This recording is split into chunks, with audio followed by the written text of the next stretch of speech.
سیدہ خدیجۃ الکبریٰ رضی اللہ تعالی عنہا کا کردار۔ نبی کریم صلی اللہ علیہ وسلم کی کامیاب ترین زندگی کے پیچھے آپ کو حضرت خدیجۃ الکبریٰ رضی اللہ تعالی عنہا کا بے مثال ایثار اور تعاون نظر آئے گا۔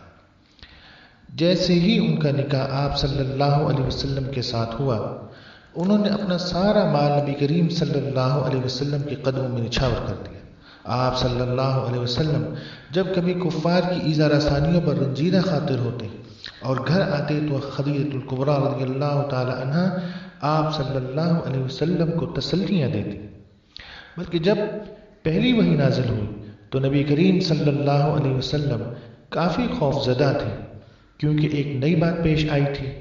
جب آپ صلی اللہ علیہ وسلم گھر تشریف لائے اور فرمانے لگے، زملونی زملونی، مجھے کمبل اڑا دو، مجھے کمبل اڑا دو، تو اس وقت نبی کریم صلی اللہ علیہ وسلم نے ارشاد فرمایا، لقد خشیت علی نفسی، کہ مجھے اپنی جان کا خوف اور خطرہ ہے۔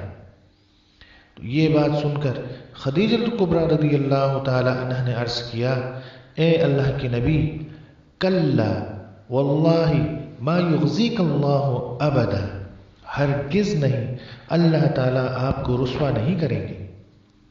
انک لتصل الرحم وتحمل الکل وتکسب المعدوم وتقری الضیف وتعین علی نوائب الحق،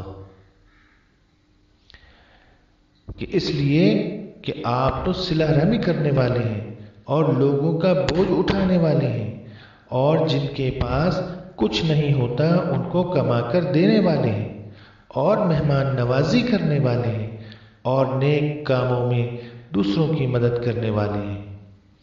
سیدہ خدیجۃ الکبریٰ رضی اللہ تعالی عنہا کی ان باتوں کو سن کر نبی کریم صلی اللہ علیہ وسلم کو تسلی مل گئی۔